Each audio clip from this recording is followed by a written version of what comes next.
DRV news में आप सभी का स्वागत है। मैं हूं सैयद सलमान। बात करेंगे चुनाव की। 5 राज्यों में जो चुनाव हुए उसमें से 4 राज्यों में स्पष्ट रूप से भारतीय जनता पार्टी ने सरकार बना ली है लगभग। और जब भी उनके मुख्यमंत्री एक के बाद एक शपथ लेंगे, एक राज्य में पंजाब में आम आदमी पार्टी का शासन आया है। कांग्रेस को क्या मिला? कांग्रेस के हिस्से में केवल बदनामी आई है, कांग्रेस के हिस्से में केवल निराशा आई है और हताशा आई है। उसे कार्यकर्ताओं का जोश ठंडा हुआ है। इसी परिप्रेक्ष्य में कांग्रेस सीडब्ल्यूसी की मीटिंग होने जा रही है और इस मीटिंग को लेकर काफ़ी कुछ कयास आराइयाँ लगाई जा रही हैं। कांग्रेस जिसने लंबे समय तक देश में और कई राज्यों पर शासन किया हो, उसकी जो स्थिति बनी है वो बड़ी चिंताजनक है। देश से एक पार्टी टूट के या फिर ख़त्म होने के कगार पर पहुंच रही है। ये लोकतंत्र के लिए कितना उचित है, कितना अनुचित है, ये तो जनता जाने।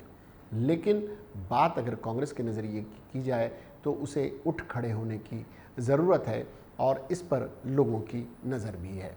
यूपी और पंजाब समेत 5 राज्यों के हालिया विधानसभा चुनाव में करारी शिकस्त का सामना करने के बाद कांग्रेस महामंथन करेगी। कांग्रेस कार्यसमिति की इस बैठक के दौरान इलेक्शंस में हार के कारणों की समीक्षा और आगे की रणनीति पर चर्चा की जाएगी। माना जा रहा है कि इसमें मोदी सरकार को घेरने की नई स्ट्रेटेजी पर भी बात हो सकती है।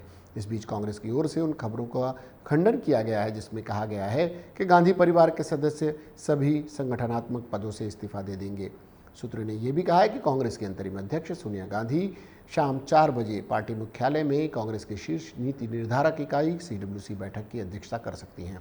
रोचक बात यह है कि सीडब्ल्यूसी की यह मीटिंग ऐसे वक्त में होने जा रही है जब कांग्रेस पंजाब में सत्ता गंवा चुकी है और उत्तर प्रदेश, उत्तराखंड, गोवा और मणिपुर में भी उसे करारी हार का सामना करना पड़ा है। सोनिया गांधी पिछले कुछ समय से सक्रिय रूप से प्रचार नहीं कर रही हैं, जबकि उनकी बेटी प्रियंका गांधी वाड्रा के अलावा राहुल गांधी कांग्रेस के स्टार प्रचारक रहे हैं। साथ ही भाई बहन की यह जोड़ी पार्टी के महत्वपूर्ण फैसलों में भी प्रमुख भूमिका निभाती है।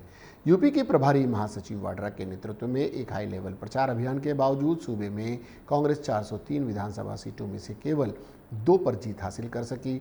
पार्टी का वोट शेयर भी कम होकर 2.33% हो गया और उसके अधिकतर उम्मीदवारों की जमानत जब्त हो गई।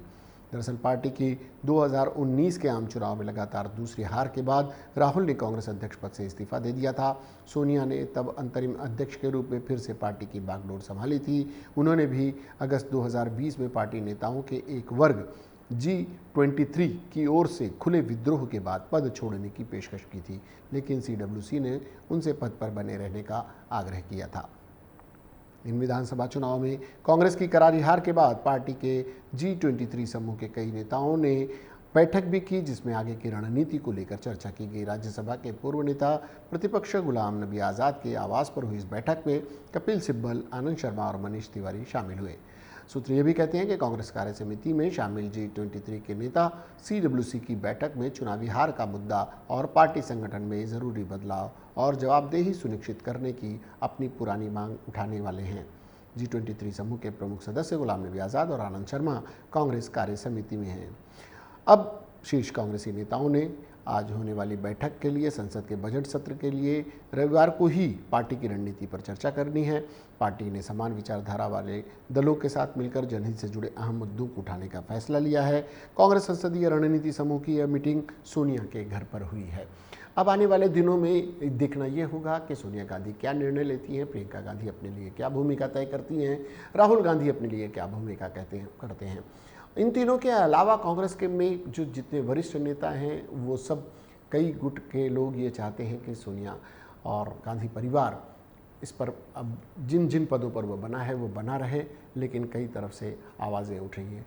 सारा कुछ अब दारोमदार सोनिया गांधी पर आ गया है। वो किस तरह का निर्णय लेती हैं, आने वाले दिनों पर इस पर स्थिति स्पष्ट हो जाएगी और कांग्रेस में नए नेतृत्व की संभावनाएं बनती हैं या नहीं बनती हैं, यह भी स्पष्ट हो जाएगा। इन तमाम खबरों पर हमारी नज़र रहेगी। आपको इससे जुड़ा हुआ कोई बात, कोई सुझाव आप हमें देना चाहें तो ज़रूर हमारे चैनल के माध्यम से दें। इसके लिए आप हमारे चैनल को लाइक करें, सब्सक्राइब करें और कमेंट बॉक्स में जाकर अपनी बात रख दें। फिलहाल के लिए इतना ही। इसके बाद भी खबरों और कार्यक्रमों का सिलसिला जारी रहेगा।